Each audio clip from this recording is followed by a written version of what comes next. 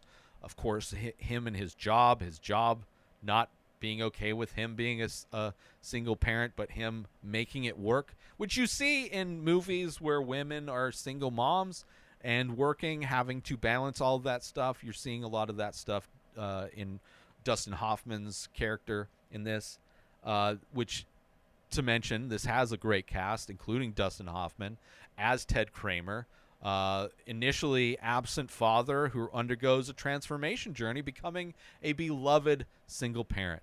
You also have the great Meryl Streep as Joanne Kramer, the mother who, after leaving her family to find herself, returns to fight for custody of her son. A small but powerful role from her, which I would say her role in this, the other movie being the Deer Hunter that she was in, I would say definitely a more powerful role in this one, but smaller role than her role in the Deer Hunter. And that role isn't very large either. Justin Henry as Billy Kramer, the young son caught in the middle of his parents' separation and custody battle. You just don't see kids like this anymore. Like, every kid in movies today is some precocious kid. Like, he's so far past his years, and where this kid is just a kid. And you see him just living a kid life, and you're seeing, like, it feels so real. Not only the performances by these actors, but just, like, the situation with the dad, the acting with Dustin Hoffman and Justin Henry in their moments, seeing how they evolve their morning routines. Love it. Absolutely love it. Of course, this movie won awards. Kramer vs. Kramer was a major winner at the 52nd Academy Awards. This took home, of course, Best Picture, but also Best Director for Robert Benton, Best Actor for Dustin Hoffman, Best Supporting Actress for Meryl Streep, Best Adapted Screenplay for Robert Benton, and furthermore, Justin Henry's performance earned him a nomination for Best Supporting Actor, making him the youngest nominee in that category at just 8 years old. Kramer vs. Kramer is often hailed for its sensitive portrayal of a family in crisis and its balanced depiction of both sides in a custody battle. The film's depiction of a dedicated single father was somewhat groundbreaking at the time and added to the evolving conversation around gender roles in parenting. Both Dustin Hoffman's and Meryl Streep's performances are frequently cited among their best, further cementing the movie's status as a classic in American cinema. A very simple film dealing with very heavy emotions. This movie hooked me, and I fell in love. It was number one for the longest time, but is now here at number two. My second favorite Best Picture winner from the 70s is Kramer versus Kramer. Let's take a quick break from this episode because I want to promote. Are you looking for a way to take your love of The Ray Taylor Show to the next level? Look no further than Inspired Disorder Plus. As a member, you'll get access to a whole host of amazing perks, including the full week of shows, ad-free in both audio and video versions, a live painting archive, early access to the many faces, members-only discounts and deals, a podcast back catalog with over 600 episodes. But that's not all. As a member, you'll get access to my personal blog as well as my creative writing. You'll also get the chance to ask me anything you want. With all of these benefits and more, Inspired Disorder Plus is a must-have for any fan of The Ray Taylor Show. So don't wait. Go sign up now. Head on over to inspireddisorder.com/plus and start enjoying all of the amazing perks of the membership. And now, let's get back to the show. Moving on to my favorite, my number one film to win an Oscar in the 1970s for Best Picture. This movie, one of the last movies I saw before I was probably a third of the way into this movie when I knew this was going to be my number one. Coming in at number one, my favorite movie that won Best Picture in the 1970s is The Sting. This is also my first time watching it. I don't know if I mentioned that. The Sting is a 1973 con man film set in the 1930s that blends comedy and drama and crime to create a thrilling story about two con men who team up to pull off the ultimate con against a mob boss. Directed by George Roy Hill and written by David S. Ward, The Sting is known for its intricate plot, engaging performances, and iconic ragtime music by Scott Joplin, particularly The Entertainer. The film follows two grifters, Johnny Hooker, played by Robert Redford, and Henry Gondorf, played by Paul Newman, as they attempt to con mob boss Doyle Lonigan, played by Robert Shaw, out of a large sum of money. The motivations for the elaborate ruse come after Lonigan is responsible for the murder of Hooker's partner, Luther Coleman, played by Robert Earl Jones. Using a fake off-track betting parlor, the duo set up a complex scheme known as The Wire, a betting con that involves manipulating the results of a horse race. Throughout the film, the audience is kept on their toes as the layers of the con unfolds, complete with unexpected twists and turns. Of course, another great cast of characters in this movie as well. Paul Newman as Henry Gondorf, a professional grifter who is known for his skills in conning people. Robert Redford as Johnny Hooker, a young con artist seeking revenge for his partner's death. You also have Robert Shaw as Doyle Lonigan, a ruthless mob boss with a penchant for gambling. You also have Charles Durning, Ray Watson, Eileen Brennan, and many others also delivering notable performances. The themes in this movie are great, one of which being revenge and redemption. The main drive for the protagonists is to avenge their friend, but along the way, there's also a sense of personal redemption. The art of the con. The film delves deep into the world of con artists, showcasing the intricacies, strategies, and risks of their profession. Also, friendship. The bond between Gondorf and Hooker forms the emotional backbone for the story. There's also fun music, as I said. The music, especially the ragtime compositions of Scott Joplin, adapted by Marvin Hamlish for the film, plays a significant role. The Entertainer specifically became particularly synonymous with the movie and enjoyed a resurgence in popularity after its inclusion. The awards and accolades of this movie are many. The Sting was highly successful both critically and commercially. At the 46th Academy Awards, it won 7 Oscars, including Best Picture, Best Director for George Roy Hill, Best Original Screenplay for David S. Ward, Best Adapted Score for Marvin Hamlish.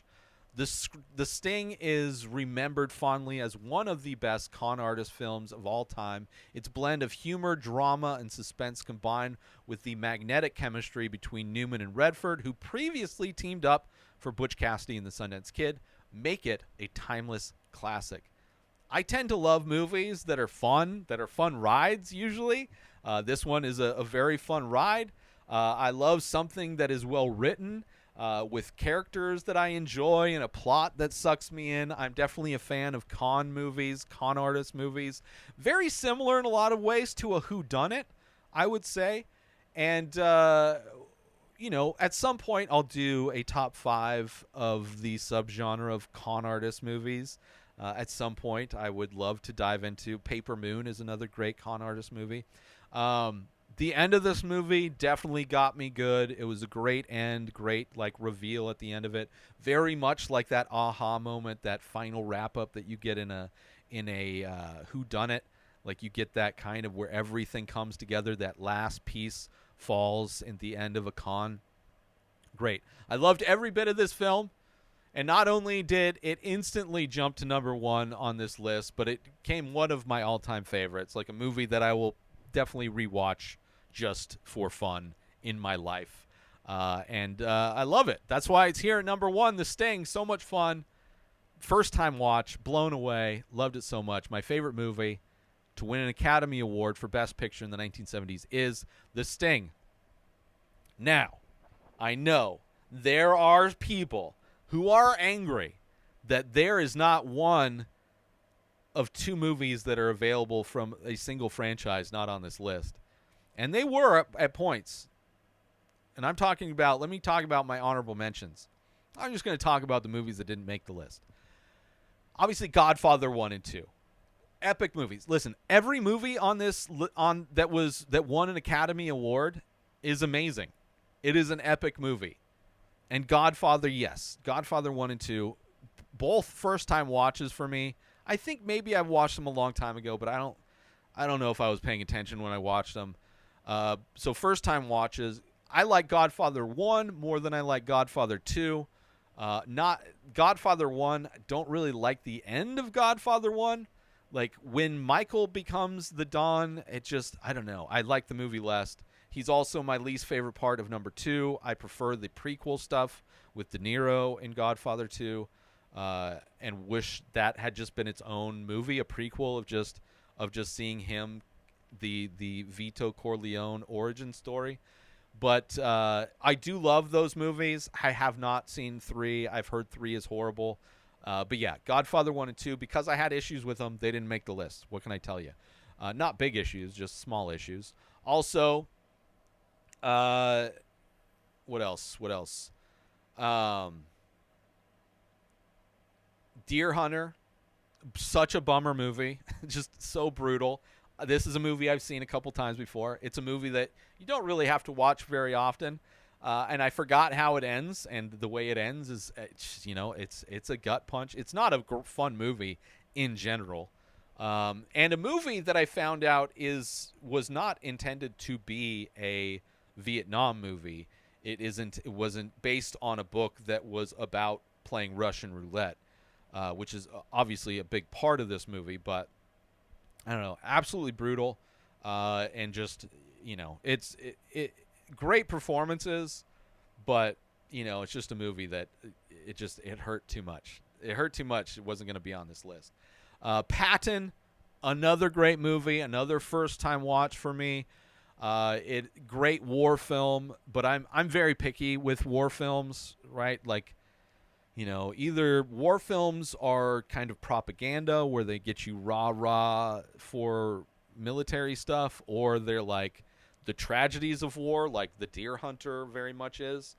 And this is, a World War II story. Definitely felt more propaganda-y versus like something like Band of Brothers, which is a miniseries that I love. I love that. I love Saving Private Ryan. Like, there are World War II movies that I like, but then there's ones that I didn't really like. Like this one, I thought it was a great movie, just, it's not my kind of war movie, but not so much of a war, like I didn't not like it, right? Like I liked it, but not enough for it to be in this list in any way. But still, great movie. Annie Hall, first time watch as well.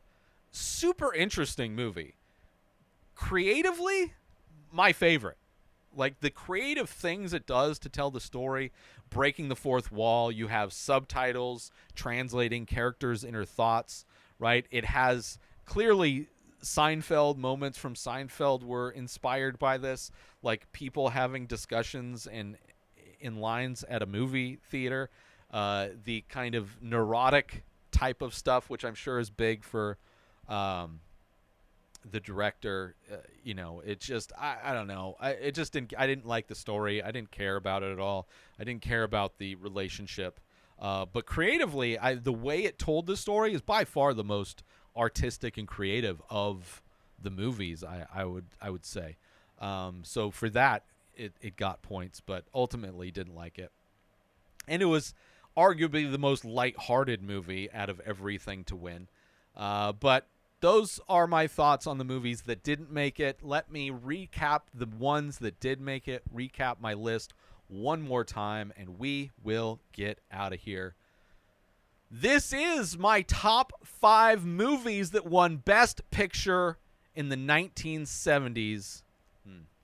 Do that one more time. This is my top 5 movies that won Best Picture at the Oscars in the 1970s. Starting off with number 5 is The French Connection. Number 4 is One Flew Over the Cuckoo's Nest. Number 3 is Rocky. Number 2 is Kramer versus Kramer. Number 1, my favorite movie to win Best Picture in the 70s, is The Sting. Thank you so much for tuning in to this episode of Top 5 from The Ray Taylor Show. I do hope you enjoyed my rankings and insights on my top 5 Best Picture winners from the 1970s. Let me know how you would rank them. What are your top 5 films? Let me know in the comments. Hit me up on social media. Are there movies that I should reconsider? Do you have a good argument for one of the movies that didn't make my list? Either way, join the conversation by leaving a comment or rating on your favorite podcast platform or over on youtube.com/Inspired Disorder, where all of these episodes are available in video format. Don't forget to tune in next Sunday for an all-new episode of Top 5. Subscribe to The Ray Taylor Show on YouTube and everywhere podcasts are found. Binge the full week ad-free over at inspireddisorder.com/plus. Purchase Ray Taylor Show merch over at inspireddisorder.com. Have a wonderful day, everybody. Peace out! Today is the day where you wake up and you realize that everything that you've been dreaming about, everything that you've been wanting, every goal and wish and hope that you've ever had can become real. Dreams can come true. What you manifest in your mind, you can bring to reality.